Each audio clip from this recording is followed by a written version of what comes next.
You know, I recently stumbled upon this video and I asked myself, what if, just what if, Asaba doesn't end up as the capital of the proposed Anioma State? What will happen? And I began to think about it. But first, I would like you to watch the video. We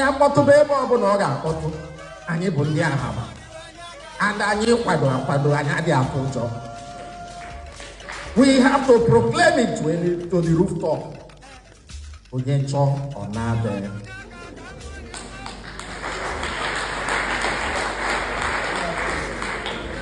Asaba will remain the capital of anywhere. Whether Mobo Delta, Mobo Anioma, Asaba must remain the capital forever.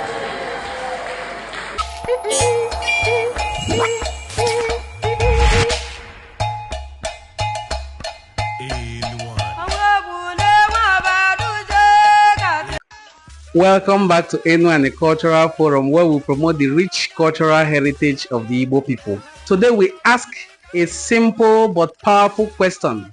What if Asaba doesn't end up as the capital of Anioma State?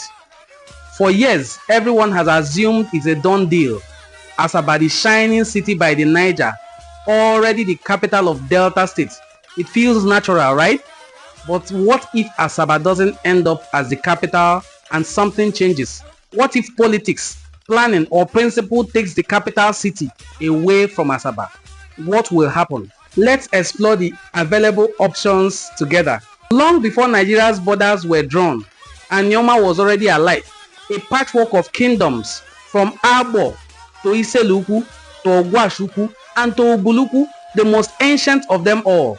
They traded, they shared language and customs. They lived as one people with a very unique language that moves and changes from one community to another. They lived as one people, but then came colonial times. The British settled along the Niger River and Asaba became their colonial bridgehead, a link between the western Nigeria and Igbos of the southeast. That's how it all started. A river town known for trading and as a trading post turned administrative headquarters and the first non-official capital of Nigeria. When Delta State was created in 1991, Asaba was the obvious pick. It was central, connected and already alive with government activity. But now as talk of Anioma State gains ground, some are asking, should Asaba automatically inherit that title? History gives Asaba some kind of prestige, but the future might demand something else outside prestige. Some will ask, if not Asaba, then who? So, if Asaba steps aside, who takes the spotlight? Let's start with Agbor, a proud city with deep royal history. The Danes Palace of Agbor stands as one of the oldest in Anioma.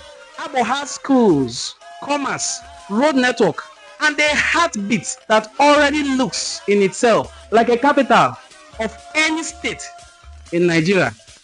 Agbor can comfortably compete with some of those capitals of states in the southwestern Nigeria. If leadership and legacy matter most, then Agbor is already ready to become a capital. But then there is Kwale, quieter but rich. Oil and gas flow beneath the soil of Kwale. It could be a symbol of Anioma's economic strength that it has oil. A capital that says, we build with energy, we lead with industry. That gives Kwale an edge over even Asaba itself. But then let's talk about Agbor and what it offers. Agbor offers a balance between them all because it is central, educated, and peaceful. It is home to a major polytechnic and a young population. It could easily grow into an intellectual capital.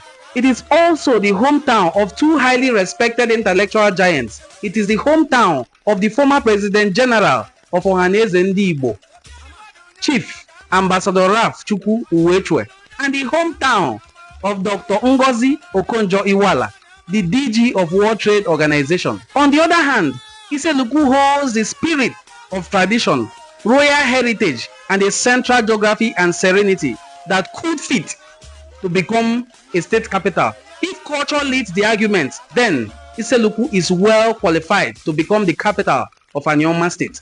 And then, don't say I saved the best for last, but there comes Ubulu-Uku, ancient, respected, but often overlooked, obviously because it led the war called Issele-Uku.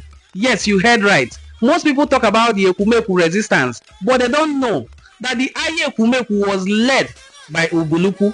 In fact, till this day, the virgin forests of Ekumeku warriors is still in existence in Ubulu-Uku till today. And then, Professor Elizabeth Isiche, in talking about Ekumeku resistance, had this to say: having defeated the strongest of them all, Ubulu-Uku, then others began to retreat. For if the strongest of them all could be defeated, then who were they? That was how the Ekumeku battle was lost, by the defeat of Ubulu-Uku. The roots of Ubulu-Uku run very deep. It has sister communities all over Igbo land. If Anioma is thinking of being joined to the southeast, its most viable capital should be Ubulu-Uku. So what about Ubulu-Uku that has sister communities like Ubulu-Uku in Imo State, Okovoro in Mbise, Ubulu-Isi-Uzo in Anambra State, Ozobolo in Anambra State, Uburu in Ebonyi State, Ubulu-Ahazara in Enugu State, and all other Ubulu affiliated communities like Obetimo Obolo, Amai, Okwelo Obolo, and the rest in Delta State. If Anioma is thinking of a capital that has its roots extending beyond Anioma, then Ubulu-Uku becomes the most viable capital of Anioma State. Many Anioma towns trace their ancestry back to Ubulu-Uku. Many Igbo towns trace their ancestry back to Ubulu-Uku. It is peaceful, well positioned, and filled with landmass and pride. A capital built here would tell a story of return, a story that honors where Anioma began. Ubulu-Uku represents continuity. It is one of the oldest organized monarchies in Delta State. Choosing it would mean choosing memory and not just modernity.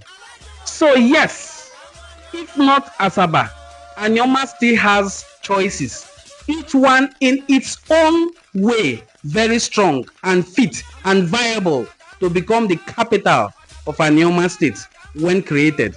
But let's be honest, moving the capital will change everything. Today, Asaba enjoys the spotlights, roads, offices, hotels, and government funds flow through her. If another town becomes the capital, that balance shifts. Another city will have to be built. Imagine a new government house rising in Kwale or Ubulu-Uku or Agbor or Issele-Uku or Abuja. New roads, new jobs, new energy. Development would spread finally or evenly, but it won't come easy. Power structures are tied to Asaba's position. Some leaders may resist. People who have built their life's work around the growth of Asaba may fear losing that privilege and investment. But come to think of it, the capital of Nigeria was moved from Lagos to Abuja, and people exhibited these fears. But today, we have Abuja that is looking more beautiful, more organized than Lagos, where the capital of Nigeria once was. New beginnings often come with great power.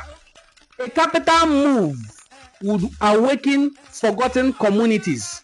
Ubulu-Uku, Issele-Uku, Abuja all stand as some of the oldest communities in Western Igbo land.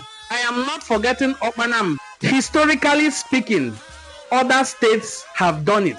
Lagos was once Nigeria's capital, but Abuja took its place because of balance. Uyo grew from a quiet town into a modern capital, and in fact one of the most beautiful cities in Nigeria as we speak. Gombe, Jalingo, Abakaliki all rose from obscurity to purpose, and today we know them as capital cities. If Anioma chooses a smaller town, say Ubulu-Uku or Issele-Uku, these communities have landmass, the landmass of Ubulu-Uku can swallow up Asaba in 10 folds.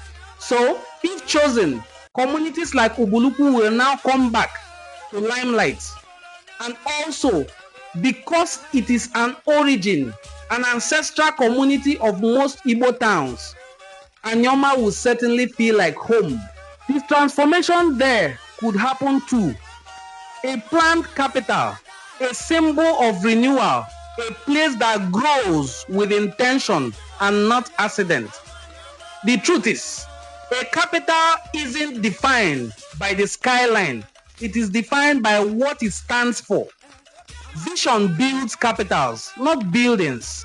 So, I ask again, what if Asaba doesn't end up as the capital city of Anioma? Will that weaken Anioma? No, I don't think so.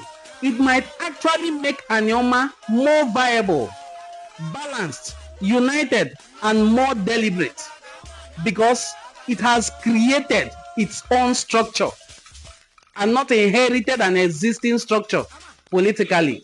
What would become of Asaba? Of course, Asaba will remain our river city, our bridge to the world, and a bridge to connect us with our Igbo brothers in the southeast.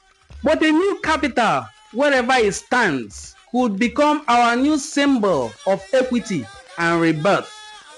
Maybe it would rise in Agbor's bustling heart, maybe in Ubulu-Uku's sacred soil, or maybe somewhere new, somewhere built from scratch. A city born not from convenience, but from purpose and intent. In the end, it's not about who gets the capital, it's about who keeps the vision alive. Because wherever Anioma stands, by the river, in the valley, or in the hill, her light will continue to shine, and it will shine same. This has been Enu Cultural Forum, and I'm your host, Onwode Ngozi Chukwuka Fortune. Thank you for listening. Until next time, remember, home is not always where power sits, but where history breathes. If you enjoyed watching this beautiful video, do what to like, share, and subscribe to our channel. Please look through our channel as well. You will find many other interesting videos to watch. Until we come your way next time. Bye.